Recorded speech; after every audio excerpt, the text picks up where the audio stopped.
Hi guys, welcome back to my channel. Happy New Year. Depending on what time you'll be watching this, good morning, good afternoon, good evening. Assalamu alaikum wa rahmatullah wa barakatuh. Happy New Year once again. I hope that we have all come into this year um, in good times.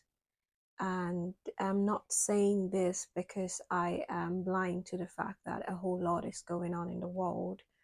I am saying this because it is my own way of just imagining that we are fine and we are being positive about our states of mind. And yeah, I hope that you are in the best of states, best of health, and I hope that you have come into this new year with a positive mindset, just believing that everything will be fine because inshallah, everything will eventually be fine.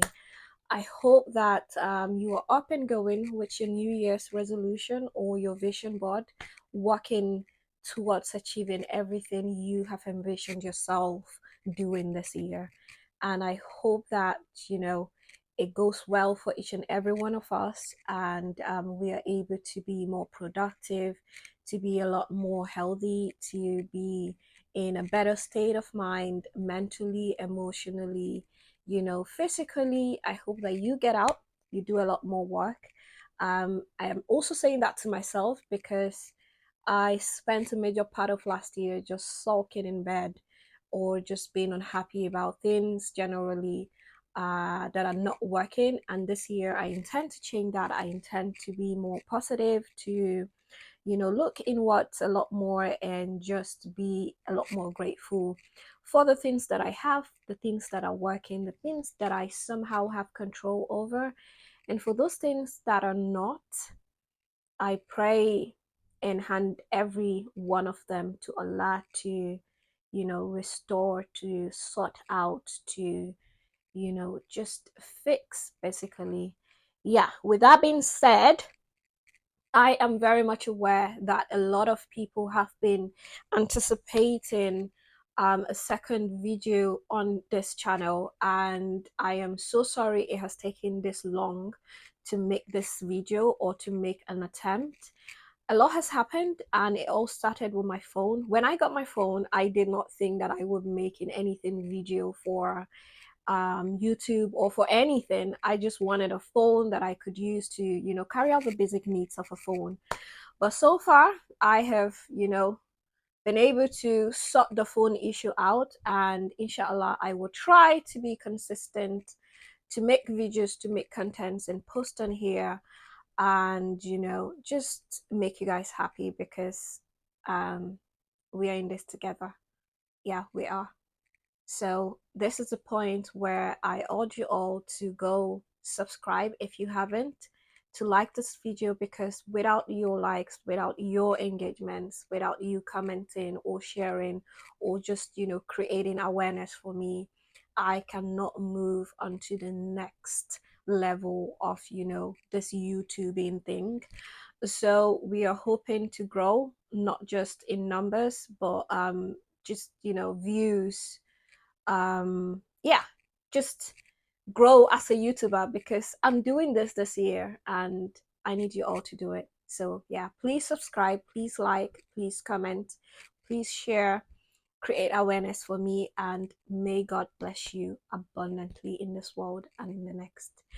The main reason why I'm making this video today is because a friend of mine, who is like a sister, may Allah bless her, pointed me towards the direction of this video today. If you know, I uploaded a short video on this channel where, I showed just, a brief moments of my experience at the winter conference, Light Upon Light. And after she saw that, she said to me, why don't you, make a video just, basically doing a recap of the event, what you took out from the event. And I said to myself, yeah, because I really took note of a lot of things that, I intend to apply to my life. And inshallah, help me get better. And I thought that why not also share this to the people who have not been opportune to be at the conference, and those who may find it tedious watching the long hours of videos they have uploaded on YouTube.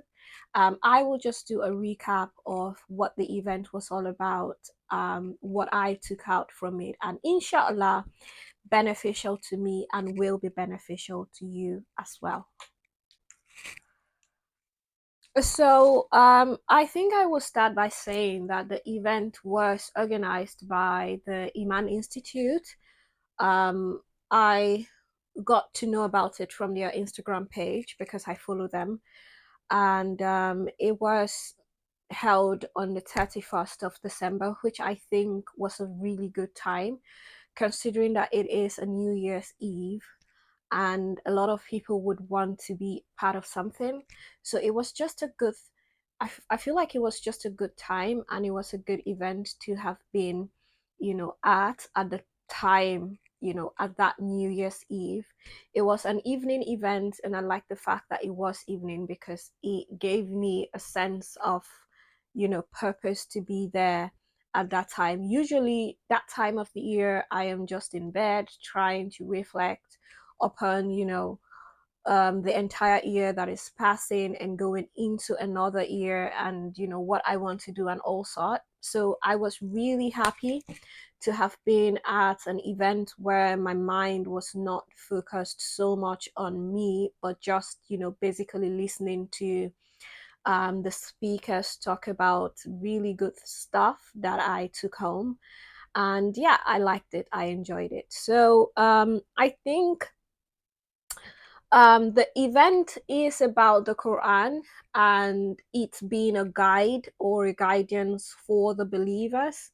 And I feel there is no better time to have had this conference than now that a whole lot of people, across the globe are going through a whole lot of things, especially, what we see on our screens every day going on in Gaza, in Palestine. And that can easily throw you into despair, throw you into sad state, throw you into moments where you begin to question some things. So it was a good idea to have an event like that, surrounding our Ruth, which is the Quran as a guidance for everything that we do, a book that we can turn to in moments like this that seem dark and gloomy and, confusing for a lot of people. Why is this happening to us?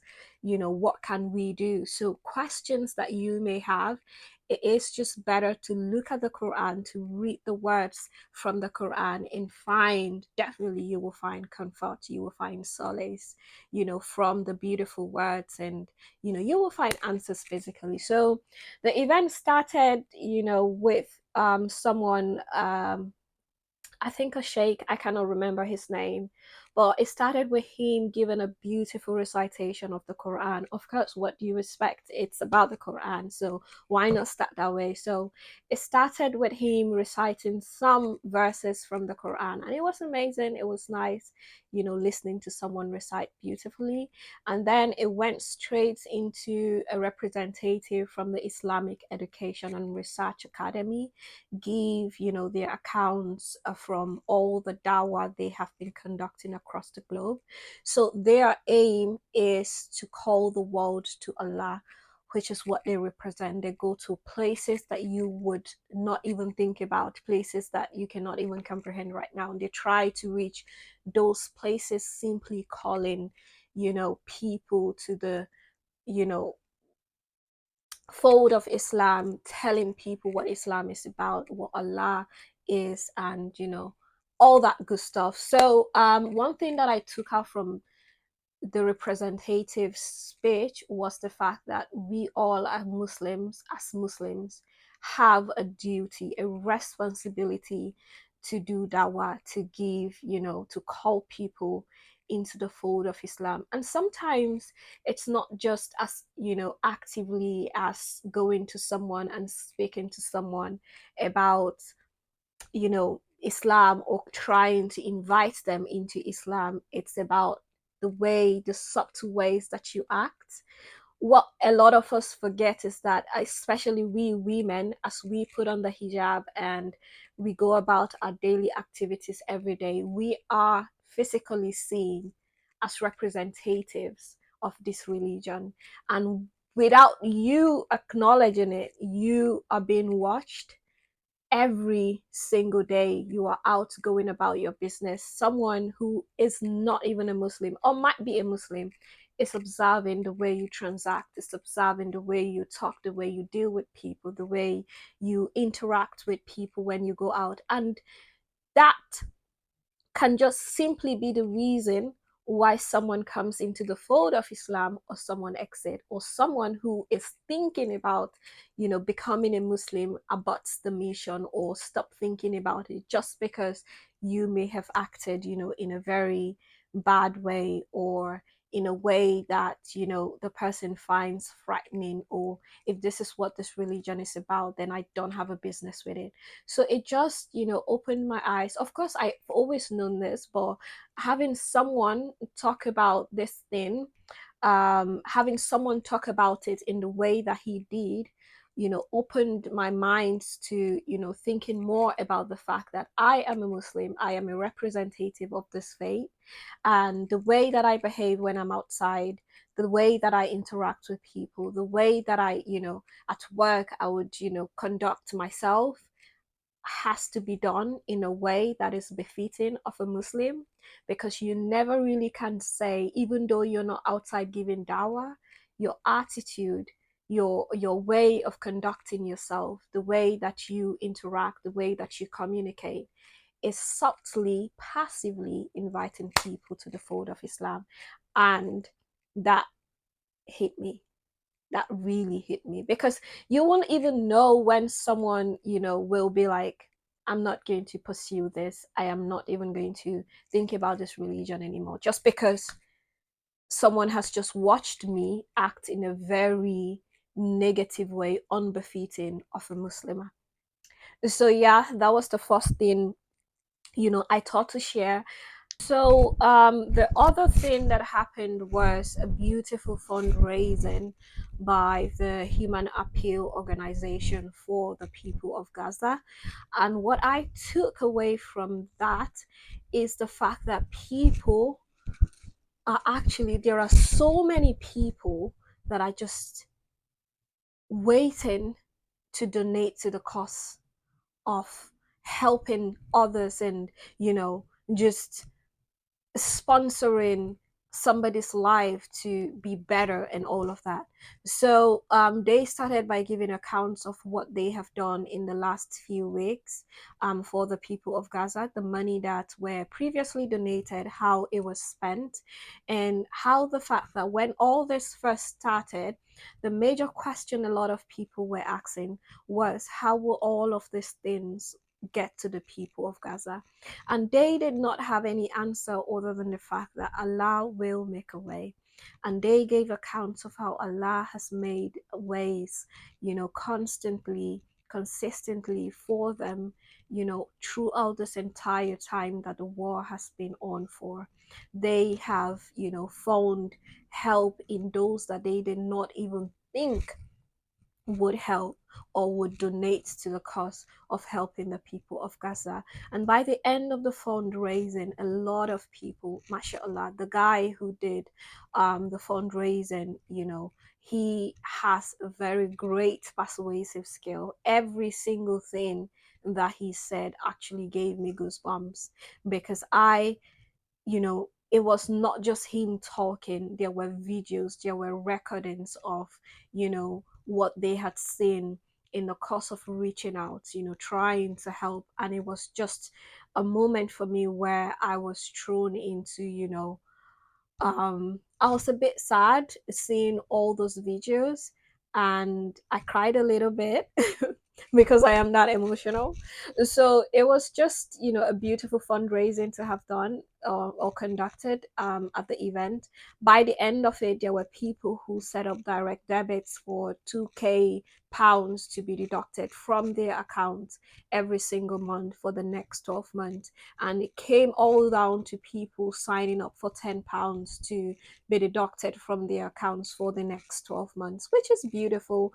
Giving your zakat, putting it in places where people actually need it, and people, will definitely appreciate it. You will be changing, the state of someone's life. And they actually made, promises of giving account of how everyone's money will be spent, which is also a good thing. You're not going to worry about, oh, will my money be spent for something that I do not want it to be spent on. You will be, spending your money saving lives, and that's good. The next a few speakers reiterated the fact that Quran has been sent to us as a guide, and therefore we must take it as such. We are not just, meant to possess the Quran and keep it as a decorative, piece of book or book in your house. You are meant to engage with it. You are meant to read it, to ponder upon, to reflect upon the words from the Quran. And from this, you will definitely find guidance, you will find cure, you will find light, you would find hope, you would find comfort. You would find solutions to your problems, you will find answers to the questions that you have, if only you read and you ponder, you reflect. One of the speakers talked about, it is not enough to just say that you have believed. It is not enough for you to pray to Allah, give me guidance, or ask someone who is going for Umrah or Hajj to make dua for Allah to guide you. You have to put in the work. You have to walk the talk. And if you think that Allah is going to come down and guide you, and pull your hands and hold you by the hand and take you to places you need to go to seek guidance, then you are more delusional than, I don't know, anybody out there, because that's not going to happen. You pray, but you have to put in the work. You wish, but you have to put in the work. You think about it, but you have to get up and act, right? Okay. And one of the speakers also talked about, the three categories of believers. And by the way, the Quran has been sent to the believers, and the believers can be put into three categories, which, he drew reference from chapter 35, verse 32, I think, where it talked about the Quran being sent to the believers. And the believers are in three categories: those who believe, but they wrong themselves; those who are in the medium, category or medium level, they believe, they do their obligatory deeds, they don't go extra mile to do anything else. They just stay within the boundaries. They do their best to carry out their obligatory, activities. They don't care so much about the Sunnah act. When they sin, they repent, even though it's not immediate. They do it at a later time. They and not like the first category of people who believe, they know about the Quran, they know about everything the religion says, but for some reason they choose to live their lives as they please. They don't pray so much, they don't do, fast, they don't do anything that you think a Muslim should do. But the second category of people are people who actually take the obligatory, activities seriously. They try to, observe their salat, to observe fast, to give zakat, to go for Hajj if they can. They would not stress so much doing the sunnah activities, but they would do the obligatory ones. And he talked about, the third category of people who are living their lives basically to please Allah. They would do everything obligatory and everything voluntary that they can. They would repent immediately that they sin. They would make sure that everything that they do, from what they say, from the way they engage, the friends that they keep, the events that they go for, everything is pleasing to Allah. And he talked about how all this category of people will be judged on the day of judgment. The first category of people will actually be in a situation where they would have back and forth trying to defend themselves, because Allah will look into all their deeds, their bad deeds, and ask them, why have you done this? Or for what reason did you do this? And they will argue back, defending themselves, saying that they have done this because of so. The shaitan deceived me. I didn't have such amount of time. It was because of my family, it was because of, every single thing. And he talked about the fact that if you find yourself in this category, most of the people in this category will eventually be punished, by either sending them to hellfire first, before Allah will eventually show them mercy, or, be kept on an extensive trial period, which, no one wants to endure before they eventually be shown into paradise or be guided into paradise out of Allah's mercy, And the second stage of people will actually, their deeds will be looked at as a package. So their good days will be looked as a package, and their bad days will be looked as a package, and they will be weighed and determine which one, because they have done good but they have not actually gone to do extra to get them extra deeds. Do you get what I mean? It's just like when you walk at, maybe you work with the NHS and you haven't done anything extra. At the end of the month, you're just going to receive your basic pay. It might be enough to do what you want to do, it might not be enough, but at the end of the day, you haven't put in extra, so you should not be expecting anything extra, that sort of thing. So their deeds, good or bad, will be weighed as a package, and then they will see which one outweighs the other. Inshallah, if we are ever to be weighed like that, our good dates, will be more than our bad dates, inshallah, if we put in the work. The third category of people are the most loved. Those ones, you can be rest assured that Allah will show them utmost mercy, because they strive all their life trying to please Allah. One thing I took away from these categories of believers is the fact that none of them have been described to be perfect. None of them have been said to not have committed sin. But what is constant is that they do commit sin, but they repent.